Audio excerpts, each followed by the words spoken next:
नमस्कार। करीब 53 साल पहले 1971 में पाकिस्तान का एक हिस्सा बांग्लादेश के रूप में अलग हुआ और वो पूर्वी पाकिस्तान का जो हिस्सा था उसको अब बांग्लादेश कहते हैं। अब बांग्लादेश और पाकिस्तान के बीच में नजदीकियां बढ़ रही हैं तब से जब से शेख हसीना का तख्ता वहां पलटा गया और वहां पर मोहम्मद यूनुस आकर बैठ गए। और पाकिस्तान ने पूर्वी पाकिस्तान यानी जो बांग्लादेश उसका हिस्सा था पाकिस्तान का उस समय पूर्वी पाकिस्तान, तब वहां जो तबाही मचाई थी उसको शायद मोहम्मद यूनुस भूल गए। और अब सुनते हैं कि 19 दिसंबर को काहिरा में शहबाज शरीफ और मोहम्मद यूनुस की मुलाकात हुई। दोनों की मुलाकात में यह बताया जाता है कि पाकिस्तान की सेना अब बांग्लादेशी फौज को ट्रेनिंग देगी। यानी पाकिस्तान की सेना जिसने बंगालियों पर कत्लेआम किया था, बंगालियों के खिलाफ कत्लेआम किया था, उनका नरसंहार किया था, वो पाकिस्तान की आर्मी अब बांग्लादेश में घुसने को तैयार है। इससे भारत के लिए क्या चिंता है, इस पर बातचीत करने के लिए मेरे साथ मौजूद हैं एनके सूद साहब, फॉर्मर ऑफिसर। सर नमस्कार। नमस्कार, बहुत बहुत शुक्रिया पाठक जी। सर ये खबर तो आपको पता ही है कि बांग्लादेश में घुसने को तैयार है पाकिस्तान की आर्मी, और ये भारत के लिए बड़ी चिंता की बात है। किस तरह से देखा जाए इसको? देखिए, किसी भी तरीके से आप लगा लो कि बांग्लादेश और पाकिस्तान मिल जाए तो इंडिया को डिफीट नहीं कर सकते किसी भी तरीके से। अगर पाकिस्तान और बांग्लादेश मिलकर इंडिया पे अटैक करते हैं तो इंडिया बांग्लादेश को 6 घंटे के अंदर खत्म कर देगा, 3 से 6 घंटे के अंदर। और पाकिस्तान के तो वैसे ही इनके जो आर्मी चीफ थे पिछले ने कहा था कि हम इंडिया से 6 घंटे तक लड़ सकते हैं, तो हम पाकिस्तान को भी खत्म कर सकते हैं, बर्बाद कर सकते हैं। देखिए, अगर हम दोनों की बात करें, दोनों कंट्रीज की, इंडिया और बांग्लादेश, पाकिस्तान और बांग्लादेश की बात करें तो आपस में क्या कंपैरिजन है। लेकिन जो पाकिस्तान की फोर्सेस इस टाइम पे बांग्लादेश के अंदर जा रही हैं, क्योंकि जब से मोहम्मद यूनुस पावर में आए हैं उन्होंने 2 बार शहबाज शरीफ से मीटिंग की है, एक कायरो में की रिसेंटली और उससे पहले की थी न्यूयॉर्क के अंदर, जब वहां पे यूएन जनरल असेंबली की मीटिंग को अटेंड करने गए थे। इससे पहले कोई भी बांग्लादेश का लीडर वो पाकिस्तान के प्राइम मिनिस्टर या प्रेसिडेंट से नहीं मिला इंडिपेंडेंस होने के बाद, क्योंकि उनको पता था यहाँ पे क्या हुआ, पावर गेम चल रही थी, कुछ लोग इंडिया के खिलाफ थे जब वहां पे गवर्नमेंट का तख्ता पलटा गया मुजीबुर रहमान का। लेकिन फिर भी वो पाकिस्तान के क्लोज नहीं गए क्योंकि वो चीजों को भूल नहीं सकते। लेकिन आज जो बांग्लादेश के हाल हो रहे हैं मोहम्मद यूनुस के बाद आने के बाद, जिसको कहा जाता है कि रिवार्ड ही है, इनको बहुत बड़ा रिवार्ड मिला हुआ, क्या इस तरीके के रिवार्ड ही होते हैं? क्या इस तरीके से देश चलाया जाता है? क्या इस तरीके से अपनी कंट्री के अंदर नरसंहार किया जाता है हिंदुओं का? तो अब पाकिस्तान की आर्मी को इन्होंने इनवाइट किया। पहले यहां से 2 कंटेनर आए थे पाकिस्तान से, और जिसके अंदर कहा गया था कि बहुत से इक्विपमेंट आए थे, सामान आया था जो टेररिस्ट यूज करेंगे, और वो टेररिस्टों को बांटे जा रहे हैं। पाकिस्तान की आईएसए की टीम वैसे बांग्लादेश के अंदर बैठी है। लेकिन अब जिस तरीके से बांग्लादेश के अंदर पाकिस्तान की आर्मी को इन्वाइट किया गया बांग्लादेश की आर्मी को ट्रेन करने के लिए, तो इससे इंडिया के लिए चिंता की बात तो है। लेकिन क्या ये कुछ कर पाएंगे?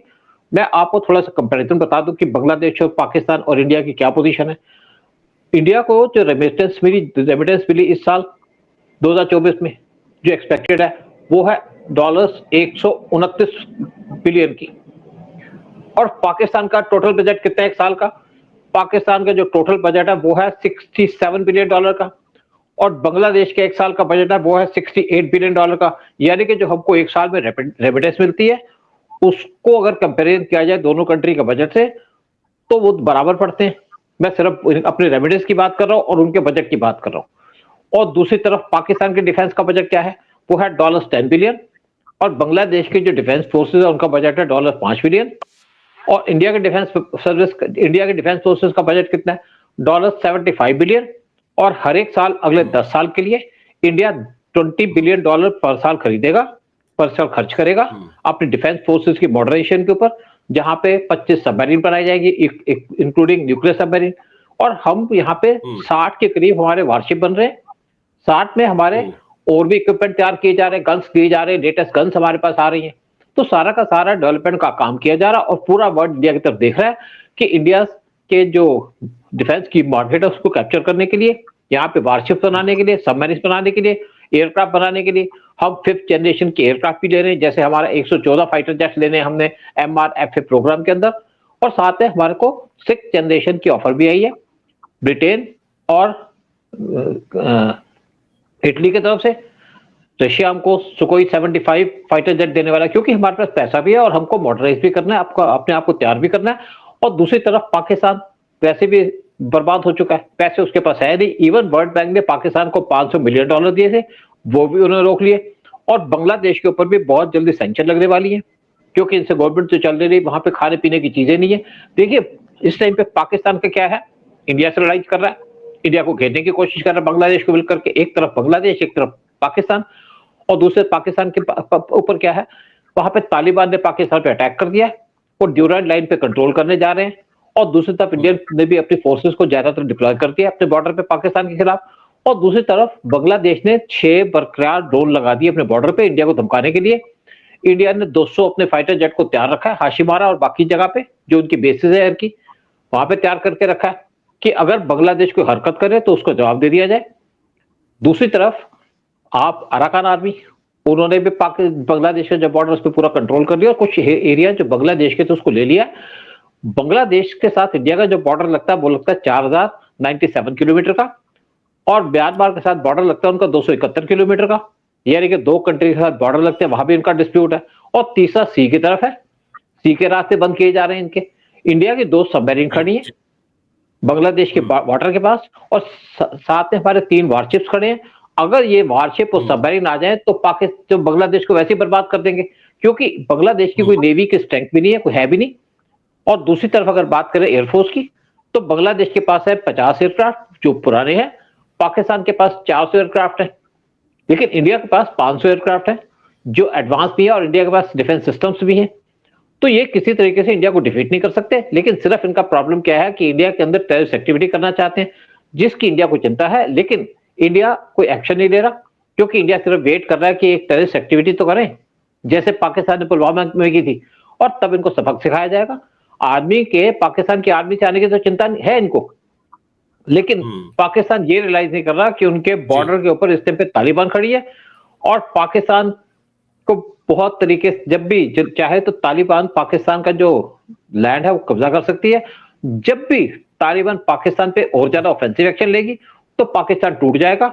पाकिस्तान अपनी ऑफेंसिव एक्टिविटी तो कर रहा है, लेकिन अपनी डिफेंसेस को चेक नहीं कर रहा कि हमारी डिफेंसेस कैसी हैं। और जिन लोगों को ये चिंता है कि पाकिस्तान बांग्लादेश आकर के इंडिया को हरा देंगे, मैंने आपको सब बता दिया। जैसे भी बांग्लादेश की नेवी नील है, हमारे पास 2 एयरक्राफ्ट कैरियर है, और हमारे पास 160 के करीब हमारे पास वारशिप्स हैं, 16-18 सबमरीन है हमारे पास, और हम इनको इफेक्टिवली डिफीट कर सकते हैं। लेकिन टेररिस्ट एक्टिविटी की तो प्रॉब्लम होती है, नेचुरली बात है कि और टेररिस्ट एक्टिविटी को डील करने के लिए वेट की जा रही है। अगर पाकिस्तान कोई हरकत करता है तो हम उसको जवाब दे देंगे। वैसे बता दूं कि पाकिस्तान बांग्लादेश के बॉर्डर के पास हमारी 4 एयरबेसेस हैं जो बांग्लादेश के बॉर्डर के बहुत क्लोज हैं। एक है हाशिमारा जो वेस्ट बंगाल के अंदर सिर्फ 20 किलोमीटर दूर है पाकिस्तान बांग्लादेश के बॉर्डर से, और ये हाशिमारा बेस सबसे बड़ी बेस है, यहां से पूरे चाइना को वॉच करते हैं। यहाँ पे हमारे पास जो है लेटेस्ट प्लेन हमने डिप्लॉय किए हैं। इवन जो हमने फ्रांस से प्लेन मिराज जो रफाल जेट परचेज की, तो उसकी एक स्क्वाड्रन खड़ी है हाशिमारा पे। फिर वेस्ट बंगाल के अंदर बागडोगरा है, जहां जो 30 किलोमीटर दूर है बांग्लादेश के बॉर्डर से। वेस्ट बंगाल के अंदर 50 किलोमीटर दूर है पानागरा, वो भी एयरबेस है। और वेस्ट बंगाल से 60 किलोमीटर दूर है एक और बेस कालाकुंडा। फिर 4 हमारी जो आर्मी की बेसिस है जो पाकिस्तान के, जो बांग्लादेश के बहुत क्लोज हैं, और ये चारों बेसिस भी 10 किलोमीटर से लेकर के 30 किलोमीटर दूर है बांग्लादेश के बॉर्डर से। जब भी हम चाहे पाकिस्तान, जब बांग्लादेश को जवाब दे सकते हैं, उसको खत्म कर सकते हैं। और साथ में हमारी नेवी स्ट्रांग है, जैसे हमारे 4 नेवल बेसिस हैं जो बांग्लादेश के क्लोज हैं चिटागोंग पोर्ट के, और अराकान आर्मी तो वैसे ही जो चिटागोंग पोर्ट के आसपास पहुंच चुकी है। और वो जो है अराकान आर्मी जो म्यांमार की आर्मी है वो बांग्लादेश के खिलाफ है। बांग्लादेश को 2 जगह से चावल मिलते थे, एक थे इंडिया से, एक म्यांमार से। अगर इंडिया और म्यांमार इसको चावल देना बंद कर दे तो बांग्लादेश वैसे ही भूखा मर जाएगा। लेकिन आज बांग्लादेश इंडिया को चैलेंज करने लगा हुआ है पाकिस्तान के साथ मिलकर के, जिसने इनकी मां बहनों को उठाया था, जिसने इनकी मां बहनों का रेप किया था, जिसने बांग्लादेश के अंदर हिंदुओं और मुसलमानों को मारा था, आज उसके साथ मोहम्मद यूनुस हाथ मिला रहे हैं। लेकिन इनका अंत होने वाला है बहुत जल्दी। सिर्फ वेट की जा रही है ट्रंप की, क्योंकि ट्रंप की जो पॉलिसी है वो पूरी क्लियर हो चुकी है कि ट्रंप चैलेंज करेंगे पाकिस्तान को, उसको सबक सिखाएंगे। दूसरा सबक सिखाया जाएगा मोहम्मद यूनुस को, और तीसरी उनकी पॉलिसी है चाइना के खिलाफ, जिसके अंदर उनको इंडिया की जरूरत पड़ती है। तो ये जो पाकिस्तान की तरफ ये हाथ बढ़ा रहे हैं, आप दोस्ती करिए, कोई प्रॉब्लम नहीं है, लेकिन आप टेररिस्ट बन करके या टेररिस्ट एक्टिविटी करेंगे इंडिया के खिलाफ, तो क्या आप बच जाओगे? क्या आप छोड़ देंगे आपको? आज इजराइल ने हमास को सत्यानाश कर दिया, बिल्कुल। ये तो हम क्या? ये सर एक मेलाफाइड इंटेंशन है, बिल्कुल मेलाफाइड इंटेंशन है ये। और 2025 से सर ये ट्रेनिंग शुरू हो जाएगी, और 1971 के बाद ये पहला मौका होगा कि पाकिस्तान की जो फौज है वो बांग्लादेश में कदम रखेगी। लेकिन सर एक चीज और है, इधर पाकिस्तान ट्रेनिंग दे रहा है बांग्लादेश की आर्मी को, जो देगा, अभी शुरू नहीं हुई है, 2025 में शुरू होगी, फरवरी में। उधर चीन भी बांग्लादेश को मदद कर रहा है। तो ये दोनों का नेक्सस, मतलब पाकिस्तान का बांग्लादेश को मदद करना, ट्रेनिंग देना उनकी आर्मी को, उधर चाइना का मदद करना बांग्लादेश को, तो ये दोनों चीजें एक साथ हो रही हैं। बिल्कुल, लेकिन दूसरी तरफ आप ये भी देखिए ना, यूएस के अंदर ट्रंप आ गया, ट्रंप और इंडिया मिलकर चाइना को चैलेंज करेंगे। देखिए इस टाइप पे अलग टाइप का कॉम्बिनेशन बना हुआ है, परमुटेशन कॉम्बिनेशन की बात कीजिएगा, पाकिस्तान टूट जाएगा और 2025 तक तो मोहम्मद यूनुस का पता ही नहीं होगा, दफना दिए जाएंगे कहीं पे भी। तो ये जो इनकी प्लान चल रही है, किसी तरीके से इंडिया को नुकसान नहीं पहुंचा पाएंगी, लेकिन वहां के जो मिलिटेंट हैं या जिहादी हैं वो जरूर कोशिश करेंगे। और मुझे लगता है कि आप देखिएगा बहुत जल्दी बांग्लादेश के अंदर क्या चेंजेस होती हैं, क्योंकि मोहम्मद यूनुस तो गवर्नमेंट संभाल नहीं पा रहे। बांग्लादेश के अंदर जब से शेख हसीना गई है 2 लाख करोड़ का नुकसान हो चुका है, रुपीस 2 लाख करोड़ का नुकसान हो चुका है बांग्लादेश के अंदर। उनकी जो एक्सपोर्ट थी बंद हो चुकी है, उनका एक्सपोर्ट होता था मेनली कपड़े का, वो बंद हो चुका है, और उनके पास खाने की चीजें नहीं है। इंडिया उनको चावल भेज रहा है, लेकिन इंडिया, कुछ लोग कहते हैं क्यों चावल भेज रहा है, इसलिए चावल भेज रहा है इंडिया कि वहां पे हिंदू बैठे हैं, क्योंकि जो भी इनके पास राशन होगा हिंदुओं को तो मिलेगा नहीं, तो वहां पे हिंदू बैठे हैं, इसलिए इंडिया उनको चैलेंज कर रहा है और इनको किसी तरीके से उकसाना नहीं चाहता। लेकिन इंडिया सिर्फ वेट कर रहा है कि आप कोशिश तो करो कोई मिलिटेंट अटैक करने की, तो आपको जवाब दे दिया जाएगा। इंडिया के अंदर बांग्लादेशियों को चुन चुन के निकाला जा रहा है।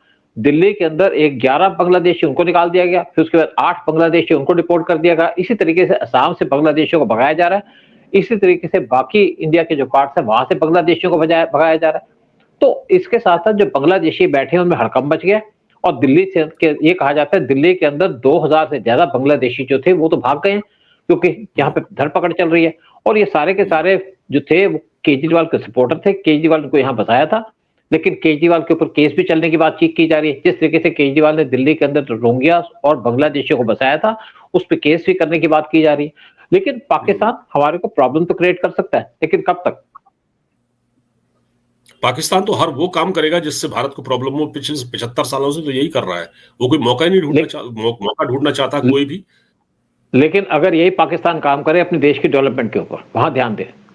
आईएमएफ ने पाकिस्तान से कहा था कि अपनी सेना आप आधी कर दो, आपको इतनी बड़ी सेना की जरूरत नहीं है, वो पाकिस्तान कर नहीं रहा। फिर तालिबान अब पाकिस्तान के पीछे पड़ गया, वहां पे टीटीपी पाकिस्तान के पीछे पड़ी है, वहां पे बलूचिस्तान के लोग पाकिस्तान के पीछे पड़े हैं। तो पाकिस्तान तो खुद टूटने वाला है, सिर्फ टाइम की बात है। शायद लोग इसी की वेट करें कि ट्रंप आए तो ट्रंप अपनी पॉलिसी क्लियर करे तो सारा काम हो जाए। और वैसे भी नजाम सेठी जो पाकिस्तान के बहुत बड़े जर्नलिस्ट हैं, उन्होंने कहा कि 2025 में ईरान का जो न्यूक्लियर प्रोग्राम है उसको खत्म कर दिया जाएगा और 2026 में नाम आएगा पाकिस्तान का। वैसे भी पाकिस्तान और चाइना की दुश्मनी स्टार्ट हो चुकी है, क्योंकि चाइना ने $60 बिलियन खर्च करके ग्वादर पोर्ट के ऊपर एक प्रोजेक्ट बनाया था। वो पाकिस्तान की आर्मी कह रही है आपको हम प्रोजेक्ट तब देंगे जब आप हमको न्यूक्लियर मिसाइल दोगे, अब जब आप हमको न्यूक्लियर सबमरीन दोगे। और दोनों में आपसे झगड़ा इस टाइम पे तनतनी हो चुकी है। मतलब जो जिस चीज का एग्रीमेंट हुआ था कि आप ग्वादर पोर्ट दोगे, उस पर पाकिस्तान मुकर चुका है, क्योंकि पाकिस्तान को डर लग रहा है कि अगर हमने ग्वादर पोर्ट दिया तो यूएस इनकी हड्डी पे हड्डी बजा देगा। और दूसरी तरफ पाकिस्तान ने इवन अमेरिका को नाराज कर लिया अपना मिसाइल प्रोग्राम को लेकर के। हाँ। उसने भी पाकिस्तान पे सैंक्शन लगा दिए। तो देखिए इस टाइम पे सारी जो वर्ल्ड की सिचुएशन है खिचड़ी बनी हुई है, स्पेशली एशिया के अंदर, साउथ एशिया के अंदर। लेकिन ट्रंप के आने के बाद मुझे लगता है सारी चीजें बहुत जल्दी क्लियर हो जाएंगी और पाकिस्तान का जो प्लान है या बांग्लादेश का जो प्लान है पाकिस्तान की आर्मी को बुलाने का, वो भी खत्म हो जाएगा। इवन जो मुक्ति वाहिनी के लोग थे जिन्होंने देश की आजादी के अंदर लड़ाई की थी, उनको जूते के चप्पल पहनाए जा रहे हैं जिहादियों के द्वारा, बेइज्जती की जा रही है, इंसल्ट की जा रही है उनको। बिल्कुल बिल्कुल, ये बांग्लादेश में चलिए, ये तो अब देखना है कि अब पाकिस्तान क्या करता है वहां जाकर।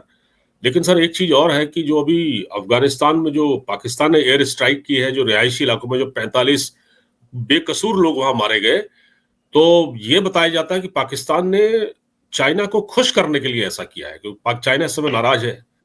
जी। देखिए ऐसा है, इसका पर्पस कुछ और था। पाकिस्तान ने इसलिए अफगानिस्तान पे अटैक किया कि पाकिस्तान यूएस की अटेंशन को डाइवर्ट करना चाह रहा था। वो चाह रहा था कि यूएस की अटेंशन डाइवर्ट हो, यानी वो आए कि वो इस टाइम पे जिहादियों के खिलाफ लड़ रहा है या टेररिस्टों के खिलाफ लड़ रहा है, वो प्रोजेक्ट करना चाह रहा था, ताकि ताकि यूएस की जो अटेंशन है वो जाए अफगानिस्तान की तरफ, क्योंकि उनकी अटेंशन है इस टाइम पे चाइना की तरफ, और चाइना की तरफ अटेंशन होकर के इंडिया का साथ देंगे। तो यूएस जो पाकिस्तान की पर्पस थी वो थी उनकी अटेंशन को डाइवर्ट करना चाइना से अफगानिस्तान की तरफ, और अपने आप को प्रोजेक्ट करना बेचारा कि हम तो बेचारे हैं जो जिहादियों के खिलाफ लड़ रहे हैं या टेररिस्टों के खिलाफ लड़ रहे हैं। लेकिन उनका प्लान फेल हो गया और अब पाकिस्तान प्रॉब्लम में आ चुका है, क्योंकि अफगानिस्तान ने डिसाइड कर लिया है कि वो जो ड्यूरेंट लाइन है जो उसका हिस्सा बनता है, जो 2018 के अंदर 100 साल का एग्रीमेंट था वो खत्म हो चुका है, और अब अफगानिस्तान तैयार हो चुका है, उसको मौका मिल गया कि वो ड्यूरेंट लाइन को खत्म कर दे और उस एरिया को अपने कंट्रोल के अंदर ले ले। क्योंकि 2018 का जो एग्रीमेंट था, जो ब्रिटिश और उस टाइम पे जो अफगानिस्तान के किंग थे उनके बीच में हुआ था, अंडर प्रेशर हुआ था, और वो एग्रीमेंट था 2 साल के लिए। 1818 में एग्रीमेंट हुआ था, 100 साल पूरे हो गए, अब अफगानिस्तान को मौका मिल गया उस एरिया को लेने का। बिल्कुल, देखते हैं सर आगे क्या स्थिति होती है, क्योंकि अब जो सिचुएशन चेंज हो रही है, लगातार उधर टीटीपी पाकिस्तान को मार रहा है, घर में घुसने को तैयार है उनके, और इधर बांग्लादेश में पाकिस्तान ट्रेनिंग दे रहा है। अब पाकिस्तान की बांग्लादेश की आर्मी को पाकिस्तान की फौज ट्रेनिंग देगी, चाइना मदद कर रहा है बांग्लादेश को। आगे क्या स्थिति निर्मित होती है तो हमको तब पता चलेगा जब डोनाल्ड ट्रंप 20 जनवरी को शपथ ले लेंगे। उसके बाद स्थितियां तेजी से तब्दील होंगी, और वो क्या होंगी इस पर हमारी नजर बनी रहेगी। आपने हमको इतनी महत्वपूर्ण जानकारी दी, इसके लिए आपका बहुत बहुत धन्यवाद। बहुत बहुत शुक्रिया आपका पांडे जी।